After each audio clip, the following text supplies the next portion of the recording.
Hello there, it's Tom here, and this is Chapter 9 of Gunnerkrigg Court, Questions and Answers.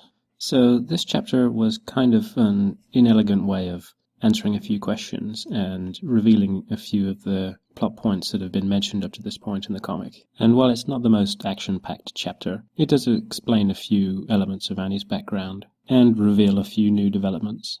So we start out by seeing Mort waiting around, and you can kind of tell what game I was playing at the time I was drawing this, and this is where he and Kat first meet. We also see a slightly newer look Annie. She's lost the blue hair clip. She lost it in the Annan Waters, and her hair is a bit tidier but still maintains the flip at the bottom. Up till now her hair has been very straight and pointing straight down, and so she's a bit visually different, just to show that she's changed a little bit after her experience.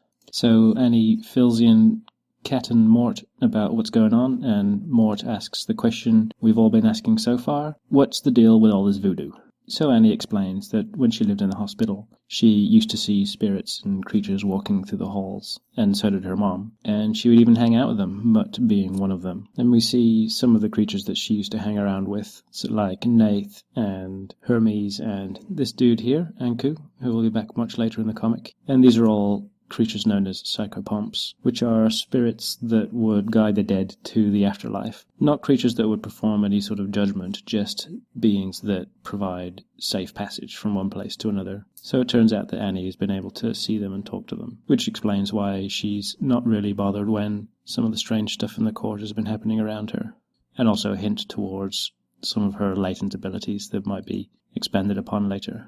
And on the opposing side, Kat explains what she got up to, tackling the problem from a very technological standpoint. And it turns out that Annie has to go and speak to Eglamour. And here we see outside of Eglamour's office. The office next to his has the name Miss Jones on the door here. Could this be a character that is revealed later?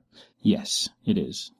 It's Jones. So here's Eglamour sort of chilling out with Renardine. At this point, Renard's still not able to speak, and he's chosen to maintain his toy form. Eglamour mentions that they're allowing Annie to keep possession of Renardine, because if they were to try and take him off her, that would break the contract of ownership that she has over him, possibly allowing him to escape.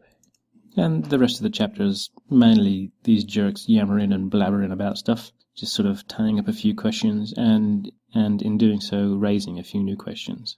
And we just finish off here seeing that the robot arm has been transplanted into another sun chamber. And this is just a simple bonus page of Annie in detention, and she's just allowing Renard to speak again. So kind of an uneventful chapter, lots of backstory. And because not a lot happened, here's a clip of Cityface dancing to Uptown Top Ranking. Yes, make me wind up my waist, Uptown Top Ranking. And that's it. Come back again for Chapter 10, Dr. Disaster versus the creepy space aliens from outer space.